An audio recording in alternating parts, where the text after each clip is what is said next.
ഒന്നാമത്തെ അഷ്ടപതിയിലെ 6ാമത്തെ ശ്ലോകം ധൃത ഭൃഗുപതി രൂപ പരശുരാമ അവതാരത്തെക്കുറിച്ചാണ്. ക്ഷത്രിയ രുധിരമയേ ജഗദപഗത പാപം സ്നപയസി പയസി ശമിത ഭവതാപം കേശവ ധൃത ഭൃഗുപതി രൂപ ജയ ജഗദീശ ഹരേ കൃഷ്ണ ജയ ജഗദീശ ഹരേ. ക്ഷത്രിയ രുധിരമയേ അഹങ്കാരികളായ ക്ഷത്രിയന്മാരെ ഇല്ലാതാക്കുന്നതിനാണ് ഭഗവാൻ പരശുരാമനായി അവതരിച്ചത്.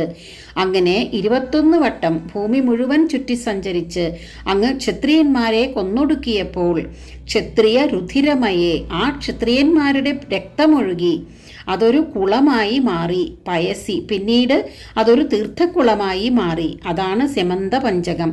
ഈ സ്യമന്ത പഞ്ചകത്തിലാണ് പരശുരാമനും താൻ ചെയ്തു പോയ പാപങ്ങളെ ഇല്ലാതാക്കുന്നതിനായി കുളിച്ചത്.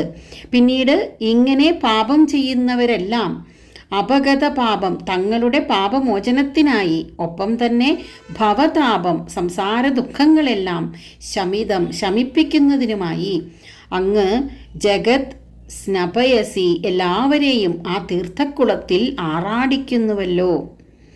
ഇങ്ങനെയെല്ലാമുള്ള ഭഗവാനെ കേശവ ഭൃഗുപതി രൂപ ജഗദീശ അങ്ങ് ജയിച്ചാലും.